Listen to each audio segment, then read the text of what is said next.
I drove for 5 hours with my daughter to go to see him, wanting to give him a surprise.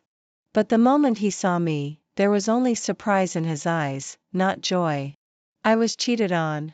Later, I asked him, at that moment, were you feeling sorry for me for driving for 5 hours and being so tired, or were you afraid that your new lover would see me and our daughter? Pedro had an affair. The moment he saw me and our daughter show up, there was only surprise in his eyes and no joy at all. Then I knew that I had been cheated on. His colleagues also showed embarrassed expressions one after another. They wanted to greet me but were afraid that I would notice something, so they walked away quickly with forced smiles. Pedro finally came to his senses. He came forward to take our daughter from my arms, then put his arm around my shoulder and pretended to be surprised as he asked me, "Why did you come all of a sudden?" I didn't respond. I just numbly followed his steps towards the car. Our daughter was so excited to see her father. She put her arms around his neck, pressed her face against his and shared the interesting things that had happened in kindergarten recently. Looking at their two faces that were almost like they were cast from the same mold, I felt a sharp pain in my heart. To prevent our daughter from noticing anything unusual, I could only turn my head away and pretend to look at the scenery outside the window. The father and daughter were chatting merrily, but I didn't say a word all the way. When Pedro asked me where to have dinner, I didn't reply either. Finally, I managed to endure until we arrived at the place where Pedro lived. I arranged for my daughter to watch TV first and then went into the room with Pedro. "Give me your phone." "What's the matter?" Pedro smiled and came forward, reaching out his hand to hug me, but I pushed him away. I stared into his eyes until he gave in and handed me his phone. The password hadn't been changed. It was still our wedding anniversary. How ironic. After unlocking it, I clicked on WeChat and quickly locked onto a person named Ivy among a bunch of chat records by relying on my sixth sense. She was Pedro's colleague, and the latest chat record was from 40 minutes ago. Ivy said, "I have to work overtime tonight. When you come to pick me up from work, buy some midnight snacks by the way. I'm really craving the steamed dumplings from the shop on South Street," Pedro replied. You little glutton. Looking further up, I found that they chatted with each other every day. During those days when Pedro said he was so busy that he didn't even have time to eat, he was actually sharing his daily life with Ivy. Obviously, they were colleagues and worked in the same company. I had been in a relationship with Pedro for 3.5 years and had been married to him for 6 years. We had a 5-year-old daughter who was beautiful and lovely. 2 years ago, for the sake of his career, Pedro was transferred here. He told me that when things were stable, he would bring me and our daughter over. I waited patiently. Usually, no matter how hard and tiring it was to take care of our child alone, I never complained. But it was clearly written in the chat records that on the night when my daughter and I both had a fever, Pedro said he was busy, but in fact, he was accompanying Ivy on her birthday. When I had a car accident and broke my leg and our daughter needed to have a parents' meeting at school, Pedro said he couldn't make it back, but in fact, he went on a trip around the area with Ivy. And on Valentine's Day, he sent me 520 yuan, but sent 1,314 yuan to Ivy. Did he want to be with Ivy for a lifetime? Then what was I? Before seeing these chat records, I had never suspected that Pedro would cheat on me.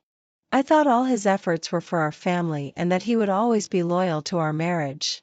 But it turned out that no woman could come out of her husband's phone alive. Every chat record between him and Ivy had invisibly turned into knives and stabbed deeply into my heart. The pain overwhelmed me and almost drowned me.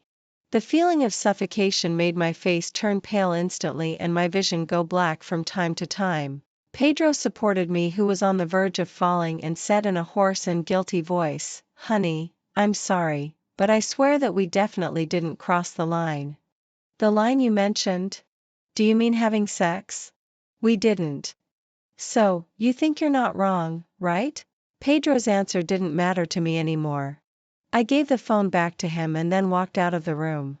I said to my daughter, "Hannah, we're going back." Our daughter was stunned and looked at me in confusion. "Mom, why do we have to go back so soon? Didn't you say that we would stay with Dad for the whole weekend?" Mom has something to rush back to deal with. We'll come to accompany Dad next time. Our daughter was still a bit confused when I carried her out. But seeing that my face didn't look right, she didn't dare to ask more questions.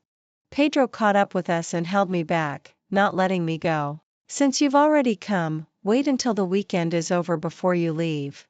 No. He had made an appointment with Ivy to go camping on the weekend. I didn't want to disturb them. Come back when you have time on Monday and take care of the things that need to be done. I didn't say the word divorce in front of my daughter, but Pedro understood what I meant. He held me even tighter and wouldn't let me go. You just drove for 5 hours. It'll take you another 5 hours to drive back. Your body can't take it. Did he still care about my body? The moment he saw me and our daughter show up just now, was he feeling sorry for me for driving for 5 hours and being so tired, or was he afraid that Ivy would see us?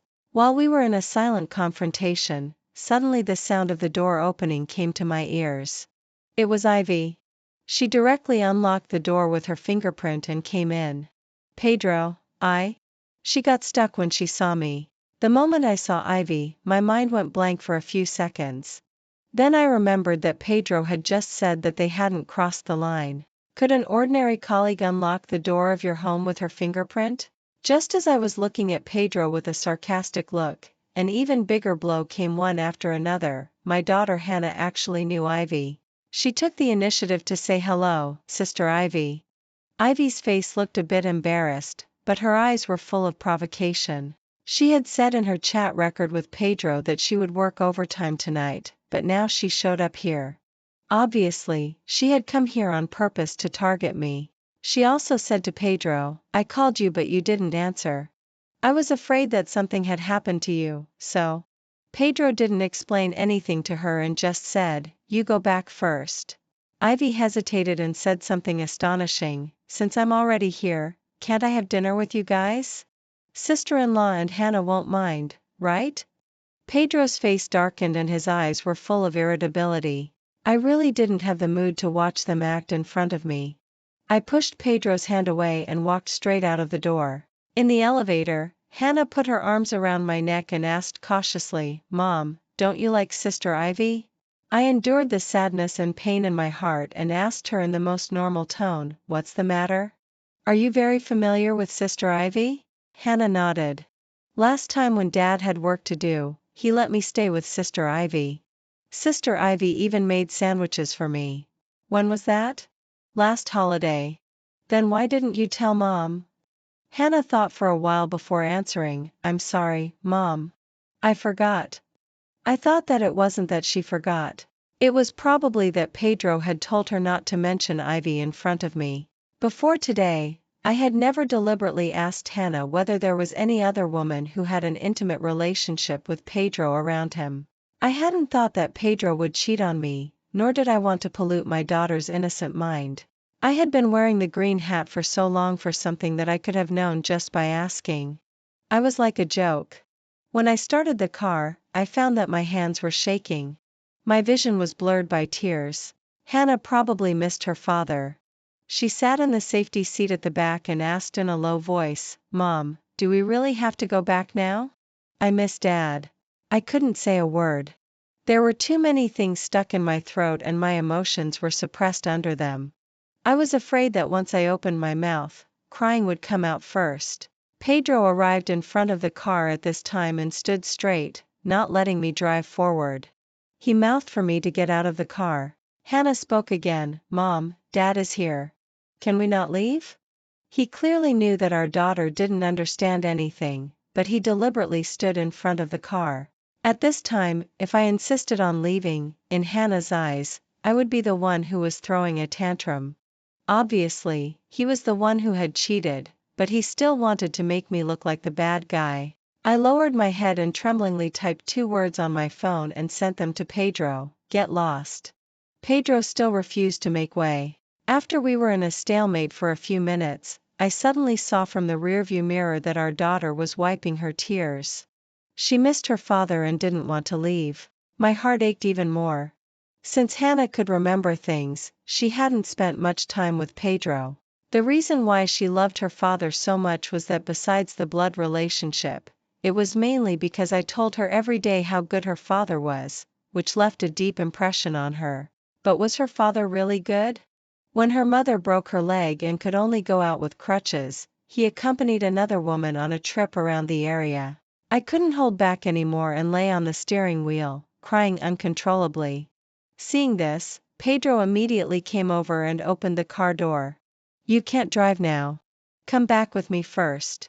I didn't want to. I was absolutely unwilling to step into his place again. There might be traces of Ivy everywhere in there.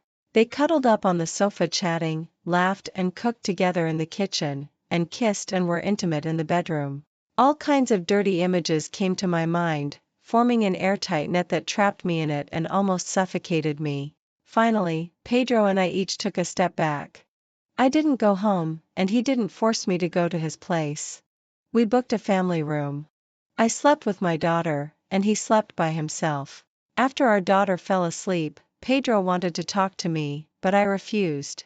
I didn't want to hear any more of his lies. I just wanted to get through this night as soon as possible and go back quickly. I was unfamiliar with this place. In case of anything, I might not even be able to find anyone to help. But I didn't expect that when I opened my eyes the next morning, I found that Pedro's parents and my parents had all arrived. They believed Pedro's one-sided statement and thought that Pedro just didn't have a strong sense of boundaries and hadn't really cheated on me. They asked me to consider the child and not to ask for a divorce. I wasn't surprised that Pedro's parents were on his side. What made my heart cold was that my parents were also on his side. They didn't understand my feelings and yet firmly accused me of making too much fuss. My mother pulled me aside alone. Although she lowered her voice, it still revealed her strong dissatisfaction. "Pedro has told us everything. He did go too far, but it's not to the point of getting a divorce. He has already promised us that he will never have anything to do with that woman again in the future. This isn't a matter of having contact or not. His heart is no longer with me." Seeing that I refused to compromise, my mother gave me a disdainful look. "You have to win a man's heart by yourself. If you can't, then you just have to turn a blind eye." I couldn't believe that such words came from my mother, who is also a woman. She knew that Hannah was my weak spot and didn't hesitate to stab at it. "If you get divorced, can you win the custody of Hannah? As the saying goes, when there's a stepmother, there will be a stepfather. Can you rest assured if Hannah stays with Pedro? Even if you win the custody, how can you take care of the child while working at the same time? Won't you still have to rely on us for help? Your father and I are already so old. Don't make things difficult for us." These words almost pushed me into a desperate situation. Pedro and his parents also indicated explicitly or implicitly that they would never give up the custody of Hannah. But should I be trapped in this rotten marriage forever? I'm not willing to. Before getting married, I also had a great career. Pedro and I graduated from the same school.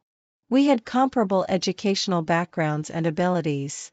If it hadn't been for the family and the child, I should be as successful as Pedro in the workplace now. Now, the sacrifices and efforts I made for the family have become the leverage they use to control me. Since I have no income, I have no chance of winning the custody. After Pedro had an affair, he casually said, "I won't do it again in the future," as if nothing had happened. My parents thought I was making a mountain out of a molehill and my daughter knew nothing about it. Only I was suffering day and night. In just half a month, I lost 20 pounds. Just when everyone thought that I had compromised, with the help of my childhood friend, I quietly found a lawyer and a private detective. Over a period of 6 months, I fixed a series of evidence. Pedro only refrained from having close interactions with Ivy in the first month. After that, relying on the fact that I was a full-time homemaker with no income, he had no scruples and used various excuses to meet Ivy privately. At first, he thought I didn't know. Later, he thought I didn't dare to say anything. After all, both of our parents were on his side, and I was a homemaker with no income. How dare I challenge him? At this time, I was especially grateful to my childhood friend Lucy. After learning that Pedro had an affair, instead of persuading me to turn a blind eye like others did, and instead of urging me to get divorced immediately, she analyzed with me step by step how to do what would be most beneficial to me. A rotten marriage should be cut off in time. Even if the sunk cost is high, we should let it go with pain. After all, there is still a lot of time left in the rest of our lives. We can't live in pain day after day and watch ourselves wither away little by little. After the lawyer told me that the evidence was sufficient and that I could confront Pedro, I asked my daughter, Hannah, if Dad and Mom separate, who do you want to stay with? Hannah looked at me quietly for a while and then answered clearly, Mom, I want to stay with you. Why? Because Grandpa, Grandma, and your parents are all very close to Dad. You are alone, Mom. If I stay with you, you won't be lonely. This answer was something I had never expected. The impact it brought to me was naturally beyond what I could bear. Tears burst out like a flood that couldn't be controlled. Hannah raised her little hand to wipe my tears and then tried to hug me with her short arms. Mom, you should tell me if you're unhappy in the future. I can tell you stories. I got up to go to the toilet that day and saw you crying. Dad always doesn't come back to see us. He's a bad guy. I thought my daughter didn't understand anything, but it turned out that when I was deeply in pain, she had seen it all. She was just too young and didn't know how to comfort me.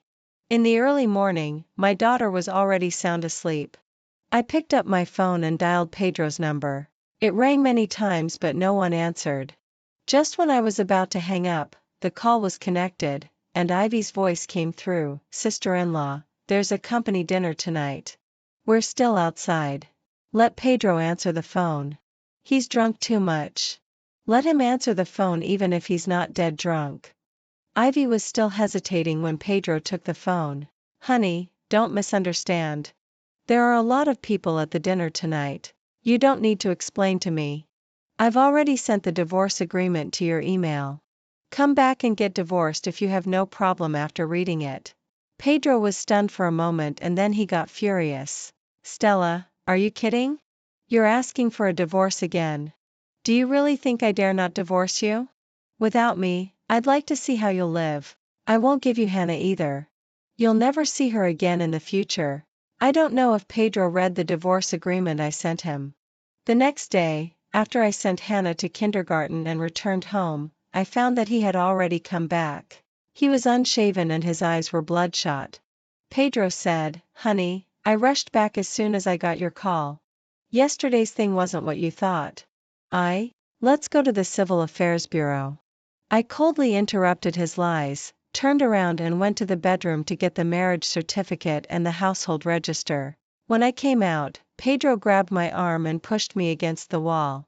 He looked so angry that he seemed to want to devour me. Stella, I'll give you one last chance. Are you sure you want a divorce? Yes. Fine. Pedro pushed me away, walked to the sofa with a sneer and sat down, speaking in a superior tone. If you insist on getting a divorce, I won't give you a penny of the family's money, and the custody of Hannah must belong to me. As long as you leave the house with nothing, I'll agree to the divorce. I almost laughed at that. Why? You had an affair, but I should leave the house with nothing? Who said I had an affair? Do you have any evidence?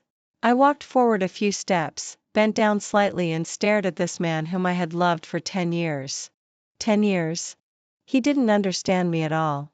My heart still hurt, but reason prevailed. I said softly to him, Pedro, you've underestimated me too much. I know better than you what you've done in the past 6 months.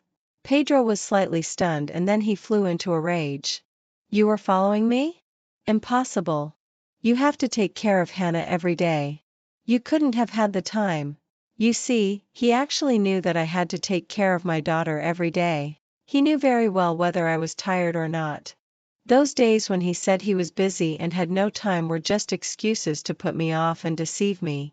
After learning that I had evidence of his affair, Pedro immediately fell out with me. Even if you can prove that I had an affair, so what? Can't a person who had an affair raise a child?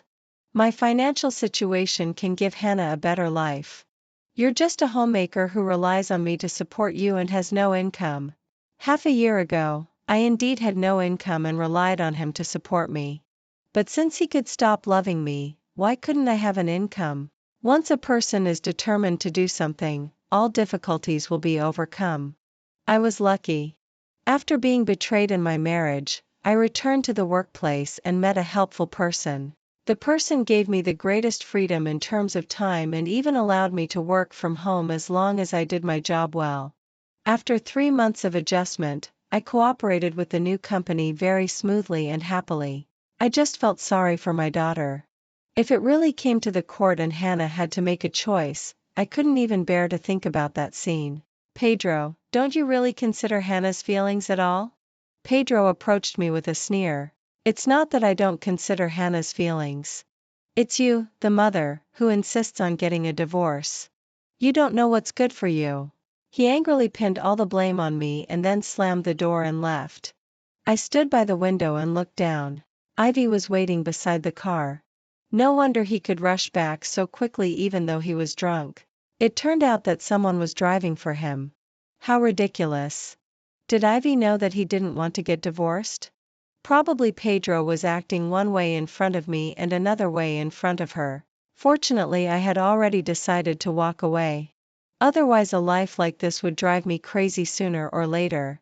Because Pedro refused to get a divorce amicably, I had to file a lawsuit. I was prepared for a long and drawn-out battle that followed, but I still underestimated the shamelessness of Pedro and his family. Pedro's mother asked to meet me and accidentally spilled a cup of coffee on my mobile phone. Then, while my phone was waterlogged and couldn't be turned on, Pedro went to the school and picked up Hannah and hid her. He clearly knew that in the past 2 years it was just me and Hannah depending on each other. I called him but he didn't answer. He only sent me a WeChat message, either continue to live together or get divorced and never see Hannah again. It's your choice. At that time I happened to be with Lucy and she also saw this message and cursed angrily, "What a scumbag. He's actually threatening you with Hannah. How shameless." Lucy was right. At this moment I had to admit that the man I had loved for 10 years was a despicable and shameless scumbag. If killing were legal, I would want to take a knife and cut Pedro into pieces right now. But I couldn't. I still had to force myself to calm down. In the evening, Pedro sent me another video which showed Hannah having a happy time with his family. Your parents don't support you in getting a divorce. Can Hannah be this happy if she stays with you? As a mother, you're so self-centered and selfish. Have you considered Hannah's future? I can break off contact with Ivy as long as you promise to live a good life in the future. When Pedro sent me these messages, Ivy was at his house. He didn't know that I had added Ivy on WeChat. How could Ivy miss such a good chance to show off? She took a photo in Pedro's bedroom and posted it on Moments. In the blurry background, the wedding photo of Pedro and me hanging on the headboard could still be seen. 只不过这时候刘教官的情况实在不太妙。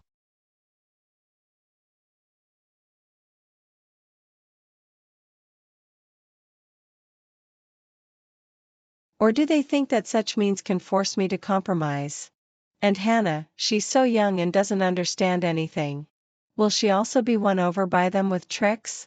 Does she miss her mom? Or, has she already forgotten her mom? I was so sad that my whole body was shaking. There was a sound in my ear. When I listened carefully, it was actually the sound of my heart breaking. Life is really boring. My husband betrayed me, my parents didn't understand me, and all I could see in the future was darkness. In a daze, countless scenes of falling in love with Pedro flashed through my mind. Those vows of eternal love finally disappeared like smoke. When I woke up, I was in the hospital. Lucy was still in shock and said, "You scared me to death. Your fever reached 39.8 degrees. If I hadn't noticed, you would have burned yourself silly." I smiled at her apologetically. Lucy's eyes immediately turned red and she choked with sobs. "Before, Hannah was by your side. Because of her, you had been holding on. Now that he's hidden by Pedro, the string in your heart has snapped. It's no wonder you got sick." I couldn't speak. I was in pain physically and even more so in my heart. So I didn't open my mouth to cry. At this time, Lucy told me, "I've already asked someone to find out where Pedro hid the child. Get well soon. Don't let Hannah have to take care of you when she comes back." Really? Lucy gave me a sidelong glance. Would I lie to you? Thank you. Before seeing Hannah, I had always thought that she would be willing to go back with me. However, when we actually met, she shook her head at me and said, "Mom, I'm doing fine with Dad. I don't want to go back with you for now." It was like a bolt from the blue. I was stunned and froze on the spot, unable to move. Lucy hurried forward. "Hannah, your mom is sick and came to pick you up. Be good and come with us." Hannah shook her head again and looked at me, saying, "Mom, you should rest well since you're sick. I'll also take good care of myself." She was terribly calm and especially distant from me. I wanted to step forward and give her a hug. At this time, Pedro's parents noticed us and rushed over to push me away.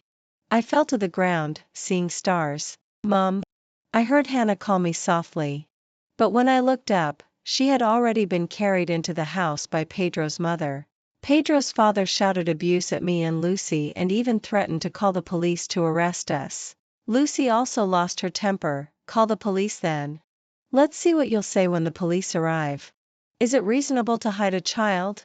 They were arguing fiercely, but I didn't even have the strength to get up. I was still sweating profusely. Lucy noticed that something was wrong with me. She didn't care about the argument anymore and quickly helped me back to the car and rushed to the hospital. The doctor said that I had been in poor health originally and recently I had been mentally exhausted. If I didn't take a good rest, I would really break down. Once my vitality was damaged, it would take a lot of time and energy to recover. Lucy also advised me, "You're the most important thing. If Hannah thinks it's better over there, just let her go. How free it is to be single." She didn't have children and didn't understand a mother's feelings for her child. But she meant well for me. So I didn't explain anything and just nodded. In the following days, I forced myself not to think about Hannah and tried hard to get better. There was a mediation before the court session. Pedro and I were both unwilling to accept each other's conditions, so the mediation naturally failed. Then came the court session. On that day, Pedro came with Hannah and his parents. I saw there was another person in the car. It was Ivy.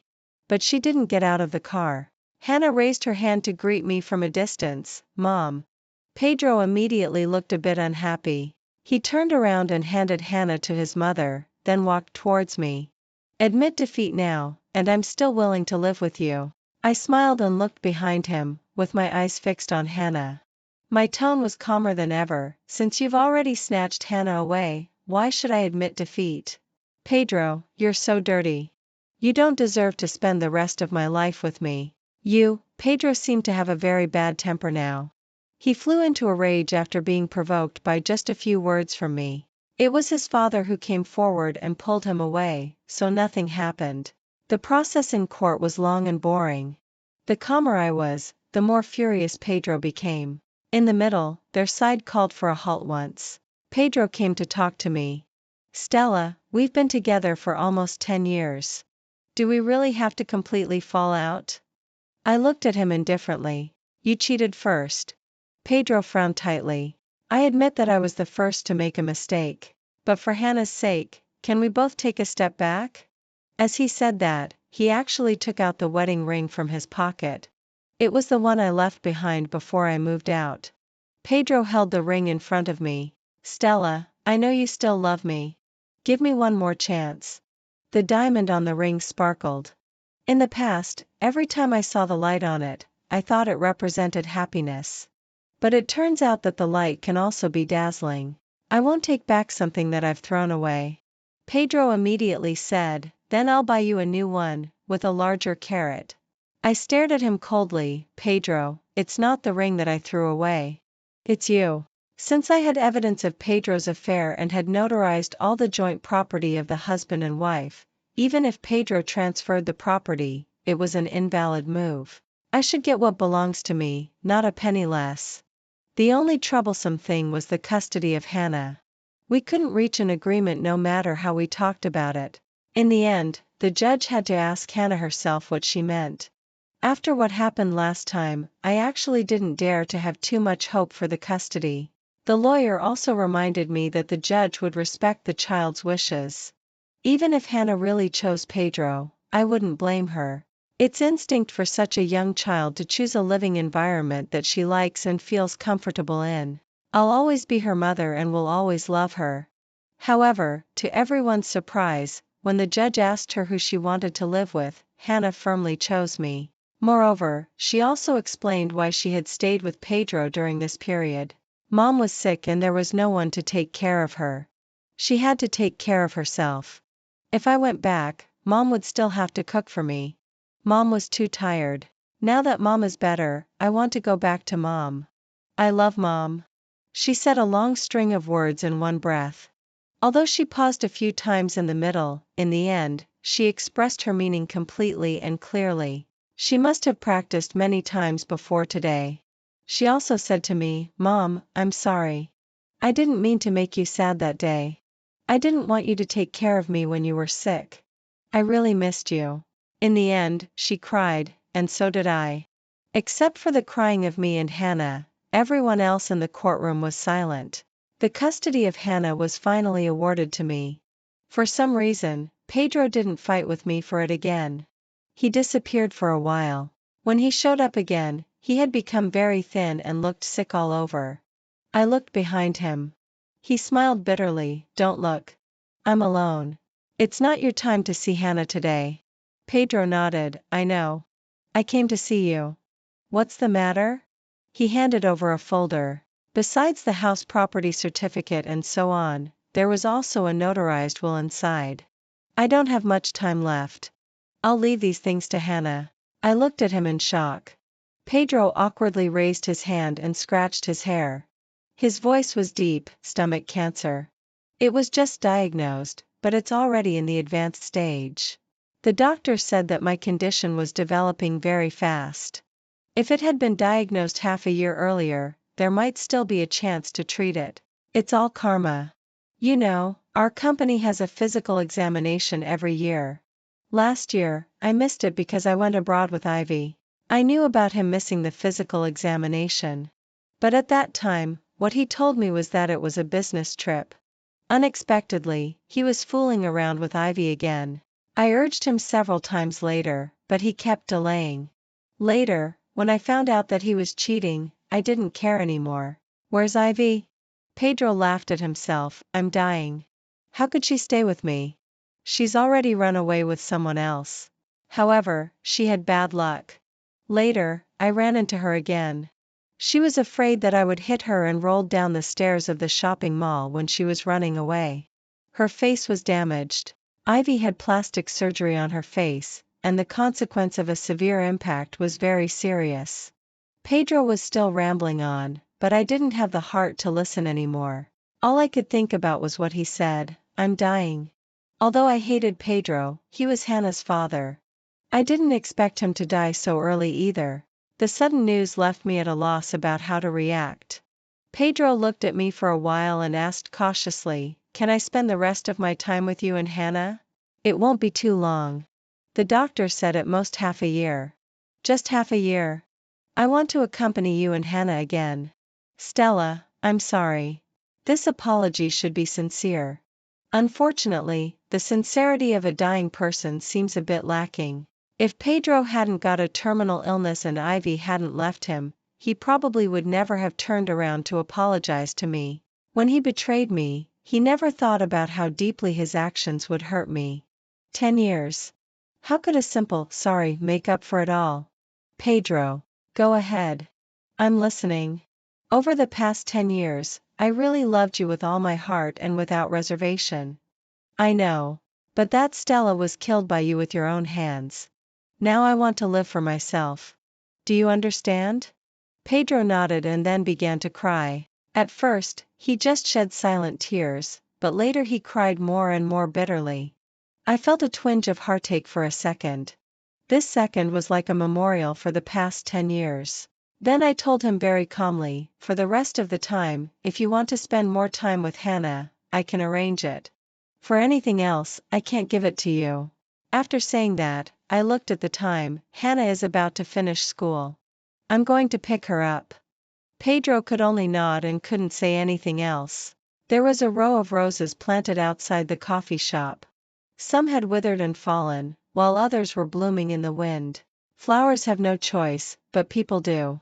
Don't be a withered rose. Always be passionate and sober.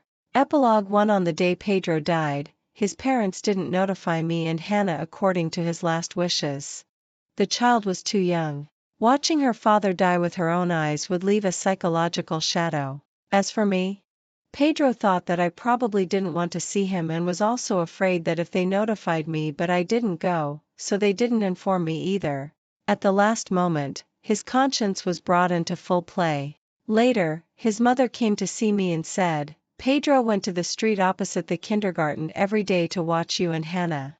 When he couldn't walk anymore, he asked his father to push him there in a wheelchair." I knew. I had noticed it on the first day when he showed up opposite the kindergarten. Before, I used to drive my car to the entrance of the kindergarten and leave directly after picking up Hannah. During this period of time later, I parked my car in the corner parking lot and walked a short distance with Hannah. Hannah even asked me, "Mom, are we doing this to exercise?" I didn't let her know that it was to let her father see her more. Whether as a husband or as a father, Pedro was unqualified. But he was dying. On the premise of not disturbing me and Hannah, I could allow him to take a few more looks at Hannah. The more he saw, the more reluctant he became. Maybe at that time he understood why I had been bedridden for many days when he took Hannah away and hid her before. It's a pity that he understood it too late. Before his mother left, she asked me if I still hated Pedro. To leave more money for Hannah, he gave up treatment very early. In the following days, he spent them by taking painkillers. We're all parents. You should understand how painful it is in our hearts to watch him suffer and gradually approach death. I understood, but it didn't matter. If I were their daughter and was bullied by Pedro like that back then, would they have felt sorry for me? I don't even have frequent contact with my own parents anymore, so there's no need to have anything to do with them. If you want to see Hannah, I won't stop you. This was my last kindness. Epilogue 2. In the second year after Pedro died, I received a gift and a letter. The gift was the wedding ring that I had left behind. The content of the letter was also very simple. "Stella, I'm sorry to bother you again. But this is the last time. I originally wanted to send gifts to you and Hannah every year, but then I thought it would be unfair to you and Hannah. A person like me shouldn't continue to appear in your lives after death. In the future, on Hannah's birthdays and various festivals, please send gifts to her on my behalf. Wish you peace and happiness." There were a few dots before the word wish. When Pedro wrote this letter, he should have had a lot more to say. But in the end, he didn't write them down. He probably didn't want me and Hannah to forget him. But unfortunately, my memory of him had already started to fade. Hannah would occasionally think of him, but because they had been separated for the previous 2 years, her longing wasn't that strong. After experiencing the custody battle, Hannah also knew that I had already fallen out with Pedro long ago. Since she loved me, she would subconsciously stay away from people who hurt me. I took the time to visit the cemetery and placed the ring that Pedro sent me in front of his tombstone.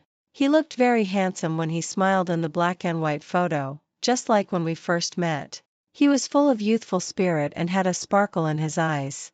That was the way I used to love him. But it was only in the past. I bent down and placed a blooming rose in front of it, saying goodbye to him. "Pedro, goodbye. Love and hate, it all ends here." The end.